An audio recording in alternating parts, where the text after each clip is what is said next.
Good morning friends. एक case share करता हूँ मैं आपके साथ। ये बहुत इंटरेस्टिंग केस है। तो एक पेशेंट है, जो हमारा पुराना पेशेंट है। वो हमेशा हमारे पास ही आता है, उसकी पूरी फैमिली हमारे पास ही आती है और वो हर बार ठीक होते हैं। तो 7-8 सालों में एक अच्छा ट्रस्ट डेवलप हो गया। तो इस बार भी उसने मुझे ही कांटेक्ट किया। तो अभी उसको प्रॉब्लम क्या हो रहा है? प्रॉब्लम हो रहा है कि उसकी आँख के अंदर दर्द हो रहा है और हेड में पेन हो रहा है। ठीक है, और काफ़ी ज़बरदस्त पेन हो रहा है। इवन पेन ऐसा होता है कि जब वो खांसता है ना, तो उसको ऐसा लगता है कि सिर फट जाएगा, इतने ज़बरदस्त पेन हो रहा है उसको। तो अभी अभी वो क्या किया उसने कि जब 2 4 5 6 दिन के आसपास हो गया, तो फिर उसने मुझे कांटेक्ट किया। तो फिर मैंने बोला कि तुम पहले क्यों नहीं बताया कि सिर दर्द हो रहा है? तो उसने बोला कि लगा ठीक हो जाएगा। ऐसा करते करते टाइम निकल गया इतना, और घर पे एक आध मेडिसिन पड़ी भी थी, तो मैंने खा के देख लिया कि धूप ऊप कहीं से ऐसे करके हो गया होगा। तो ऐसे करके, लेकिन अब वो दर्द ठीक नहीं हो रहा है। तो इसलिए आए हैं आपके पास। फिर उसने ऐसे करके बताया कि पूरा यहाँ से लेके यहाँ तक दर्द हो रहा है, पूरा इस तरीके का दर्द हो रहा है, ऐसा लग रहा है फक बस्ट हो जाएगा, इतने जोर का दर्द होता है। तो और मुझे उसके नेचर के बारे में पता है कि बहुत वाइविशियस है, बहुत कम्युनिकेटिव है, बहुत अफेबल है वो बंदा, और बहुत इंटेलिजेंट है। ये सब मिला करके मैंने उसको एक रेमेडी दिया, और थोड़ा कैजुअली लिया, ज़्यादा मैंने उसको समझा नहीं।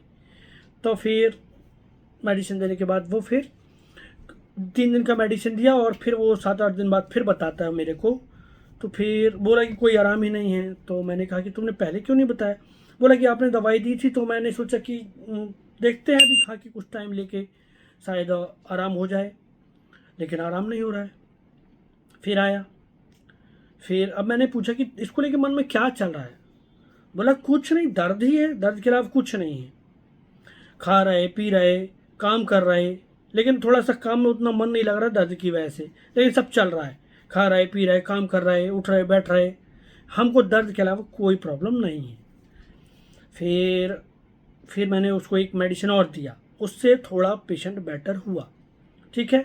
फिर अभी उसने 3 दिन का मेडिसिन दिया, 5-6 दिन वापस उसने लगाए। फिर उसके बाद फिर आता है कि अब आराम ही नहीं मिल रहा। अब घर वाले भी बोल रहे हैं कि तुम कहीं बाहर जाके दिखा दो, किसी डॉक्टर को दिखाओ। तो इसने बोला मैं डॉक्टर को दिखा तो रहा हूँ, ठीक है, मिलेगा धीरे धीरे आराम। तो उसका कहना, उसको मालूम था कि होम्योपैथी में कई बार टाइम लग जाता है, कई बार वेट करना पड़ता है, तो इसलिए उसने घर वालों की बात नहीं मानी और वो आराम से ट्रीटमेंट ले रहा है। लेकिन अभी उसको क्या लग रहा है कि दर्द ठीक नहीं हो रहा है। अभी दर्द क्यों ठीक नहीं हो रहा है, अभी समझिए आप। अब यहाँ तक आ गया मामला कि ये दर्द इतने दिनों से दवाई भी खा रहा हूँ, आपकी दवाई खा चुका 2 बार, ये ठीक क्यों नहीं हो रहा है? तो मैंने कहा क्या मन में चल रहा है? तो बोला कुछ नहीं, ये ठीक नहीं हो रहा है, आँख वाले को दिखा दूँ क्या, या सिर वाले को दिखा दूँ? तो मैंने कहा ज़रूरत नहीं है सिर वाले या आँख वाले को दिखाने की। तो बोला नहीं, दिखा लेते हैं, क्योंकि काफ़ी दिन हो गया ना, इसीलिए दिखा देते हैं। ठीक है। तो मैंने कहा ठीक है दिखा दो। तो उसने आई वाले सिर वाले को दिखा दिया। उसका प्रिस्क्रिप्शन लेके आता है कि उसमें डॉक्टर ने कुछ मेडिसिन दी है, बाकी उसने कुछ नहीं बोला। फिर बोलता सीटी स्कैन करा ले क्या, मुझसे ही पूछ रहा है कि किसी डॉक्टर को दिखा लें, सीटी स्कैन करा लें। मैंने कहा सीटी स्कैन में भी कुछ नहीं आएगा। फिर भी वो बोलता है सीटी स्कैन बता दो कहाँ करानी है, कितना चार्ज लगेगा, कैसे क्या होगा। ठीक है। तो वो सब फिर मैंने बताया, सीटी स्कैन लेके आता, और सीटी स्कैन भी नॉर्मल था जैसे मैंने बोला था उसको। अब अब बोलता है कि इतना दिन हो गया, दर्द चलता ही रहेगा क्या? वो ठीक नहीं हो रहा, इतना टाइम हो गया, दवाई भी खा लिया। तो फिर मैंने पूछा भी इसको कि क्या मन में आ रहा है, इस दर्द की वजह से क्या मन में आ रहा है? बोला मन में बस अब ये आने लगा है यार, कितने दिन से ठीक नहीं हो रहा है, ये ठीक क्यों नहीं हो रहा है, और कोई आगे समस्या ना बन जाए। कैसी समस्या? कहीं नस वस ना फट जाए, कहीं कुछ और ना हो जाए, कोई गंभीर बीमारी ना बन जाए।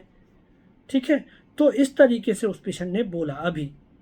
और यहाँ पे मैंने मेडिसिन दिया, 3 डोज दिया। उसके बाद वो उसको इतना बॉटल भर के दे दिया, उसने अपने हिसाब से खा लिया, और 7-8 दिन में टोटली उसका पेन ख़त्म हो गया। तो ये जो सिनेरियो है पेशेंट के साथ, इसको आपको समझने की कोशिश करनी है कि अभी देखो ये बंदा कर क्या रहा है। तो मैंने कई बार आप लोगों को बोला है कि some time case remain immature and try to develop their full-fledged symptom और लाइक मेंटल स्टेट की एक ऐसी मेंटल स्टेट जहाँ पे वो पेशेंट, जैसे आपको लग रहा था कि कहीं उसको उतना ज़्यादा एंजाइटी में भी नहीं था और चल रहा था, पेशेंस में था आराम से, ठीक है। लेकिन अभी जब वो ठीक नहीं हो रहा है तो उसका पूरा स्टेट बदल गया, अब उसके प्रोमिनेंट सिम्टम आ गए। तो इसीलिए ये ट्रिपल पिप का जो सहगल साहब का कॉन्सेप्ट है, this is absolutely genius concept, कि पेशेंट की पहले क्या स्टेट थी और अब क्या स्टेट हो गई, टोटली चेंज हो गई है। और आपको वही रेमेडी सेलेक्ट करनी कि जो अभी करंट में दिखाई दे रहा है, जो प्रेजेंट में है, परसिस्टेंटली चल रहा है और प्रीडोमिनेंट उसके दिमाग पर जोर कर रहा है, वो बहुत इंपॉर्टेंट हो जाता है। तो अभी इस केस को इसी फॉर्मूले से हम समझते हैं और कंसर्न अडाप्टेशन रिएक्शन का फॉर्मूला अप्लाई करते हैं केस में।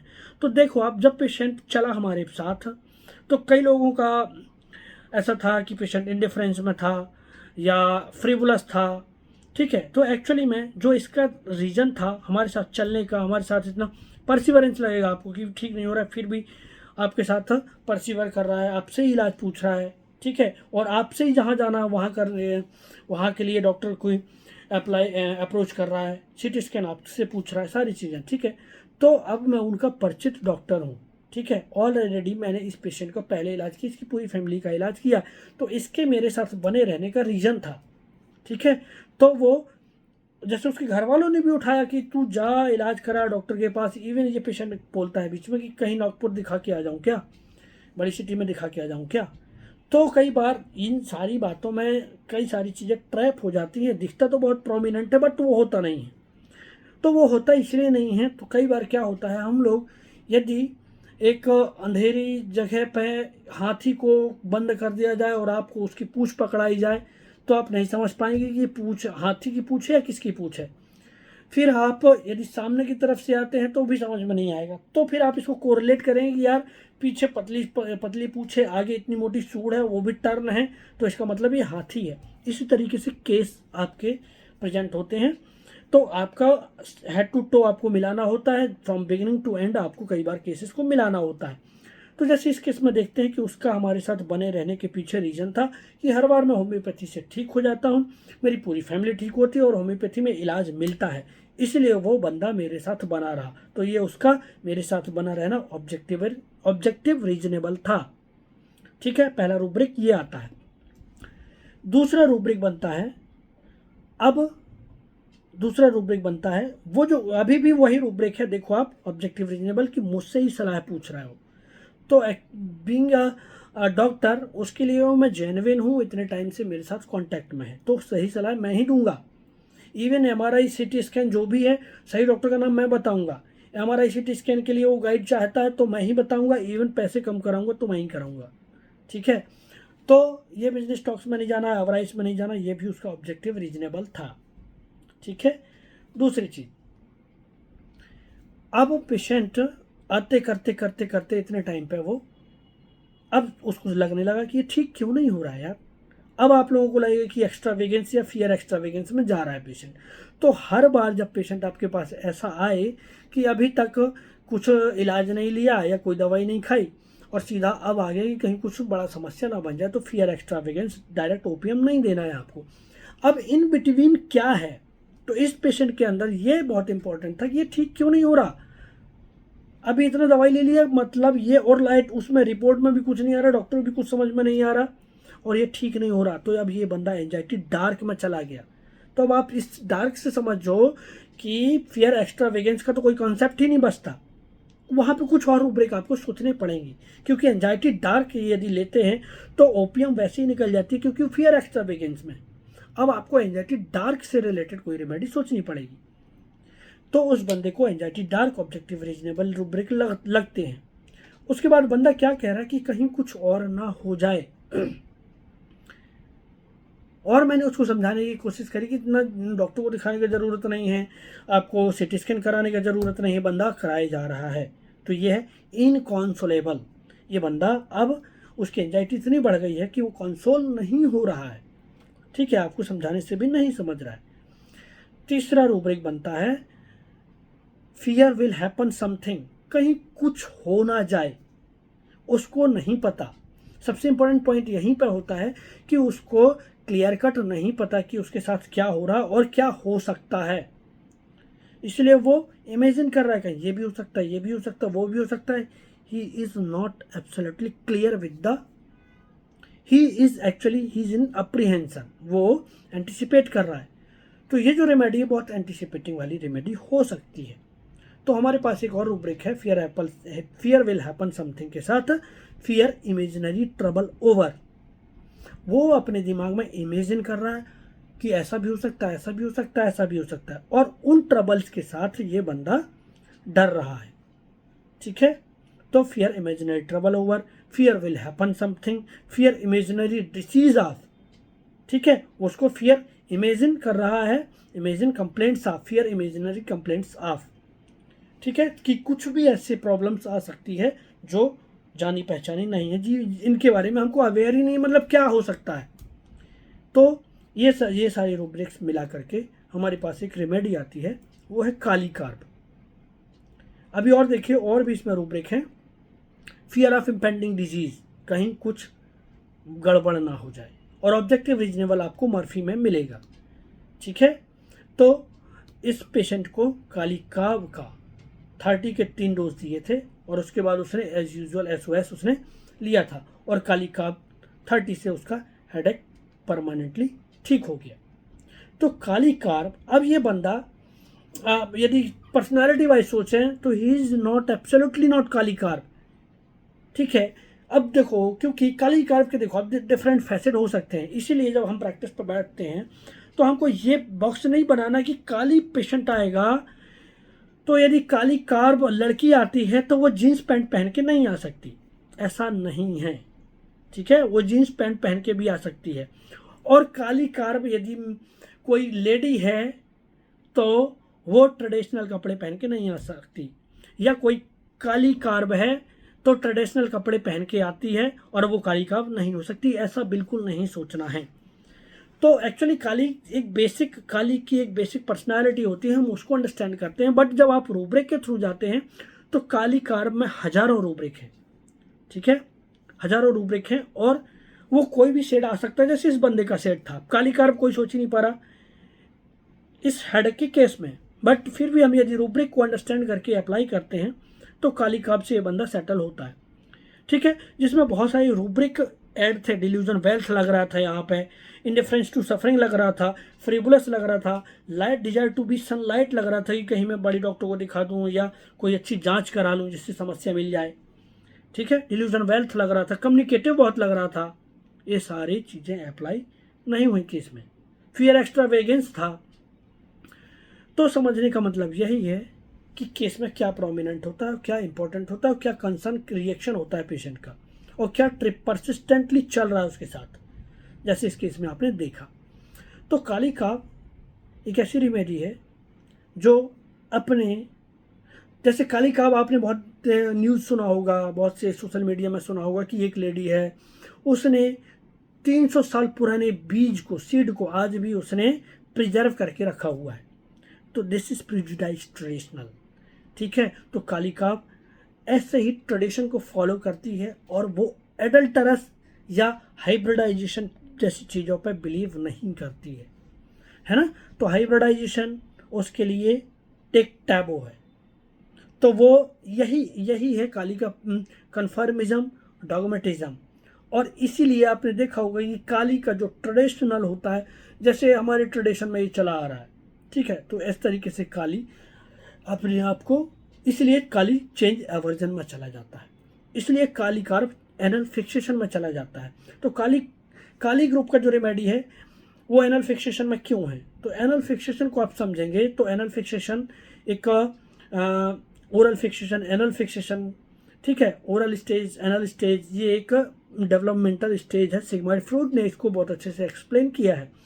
तो उनके एक्सप्लेनेशन में क्या आता है कि जो ओरल फेज है, एनल, उसके बाद एनल फेज है, ये डेवलपमेंटल स्टेजेस होती हैं. तो ओरल फेज में जहाँ पर पेशेंट बच्चे होते हैं जो किसी भी चीज़ को मुंह पर रख करके वो सरकमस्टांसिस को अवेयर होते हैं. ठीक है, तो ये ओरल फेज होता है.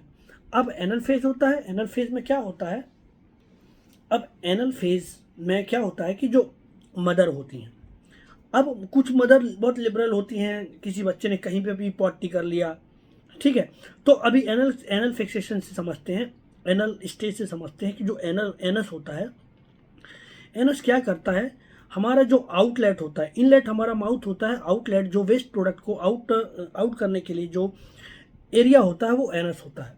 अब एनस को फिक्स करना, ठीक है, मतलब अपने आप पे कंट्रोल पाना, ठीक है, अभी आप समझ रहे होंगे कि एनल पे कंट्रोल पाना, अपने आप में कंट्रोल पाना, दिस इज एनल फिक्सेशन, ठीक है।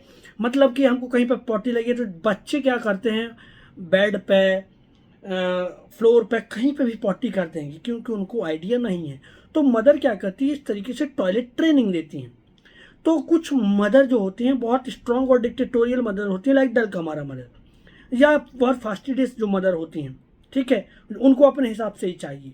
तो वो मदर अपने बच्चे को, इवन 2 साल का बच्चा है वो, उसको फ्लोर पर पॉटी नहीं करना चाहिए, डिसिप्लिन सिखाती रह जाती हैं वो लोग, ठीक है, और बच्चे को डोमिनेट करके, फोर्स करके उसको पॉटी पे ही बिठाने की कोशिश करती कि तू वहीं बैठ, वहीं पर पॉटी कर। अब बच्चे को, जो बच्चा सेंसिटिव है, सिर्फ सेंसिटिव की बात कर रहा हूँ, जो बच्चा सेंसिटिव है उसने उसने क्या किया, उसने उसकी मदर की बात को सेंसिटिवली ले लिया, और उसने, अब पॉटी आई है, बहुत ज़ोर से पॉटी आई है, लेकिन बच्चा वो पॉटी फ्लोर पे नहीं करेगा, अंदर टॉयलेट में कोई है लेकिन बच्चा टॉयलेट पे ही पॉटी करेगा, फ्लोर पर पॉटी नहीं करेगा। तो उसके लिए क्या करना पड़ेगा, होल्ड रखना पड़ेगा अपने एनस को, जो हम बीइंग एडल्ट करते हैं उस बच्चे को करना पड़ेगा। तो this is now the morbidity arises from there, ठीक है, तो कंट्रोल, होल्ड, और यहाँ से काली का कन्फर्मिज्म, डॉगमेटिज्म स्टार्ट होता है, और काली कहाँ तक जाता है, फिर चेंज एवर्जन में जाता है। फिर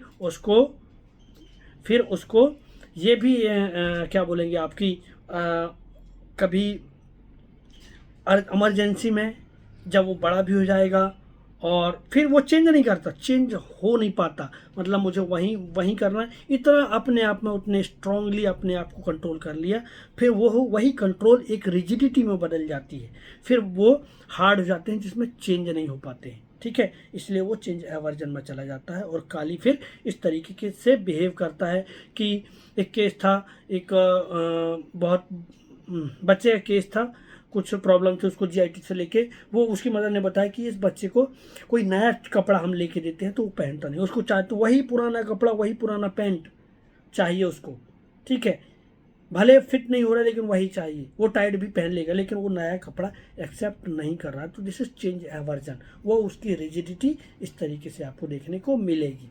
तो एक ये जर्नी होती है, बट वो किसी भी स्टेज पे आपके पास क्लिनिक पे पेशेंट आ सकता है, तो आपको ये ध्यान में रखना है। बहुत सारी चीज़ें अंडरस्टैंडिंग लेवल पे होती हैं, ठीक है, वो आप नहीं भी अप्लाई करेंगे तो भी चलेगा, लेकिन आपको ध्यान में रखना होता है। तो this is little about Kalika from my side. और बहुत सारे डॉक्टर्स हैं जो मेरा चैनल देखते हैं, और कुछ लोग सीखने की चाह रखते हैं तो वो मुझे कांटेक्ट कर सकते हैं, हमारा ग्रुप ज्वाइन कर सकते हैं। तो thank you, thanks for watching.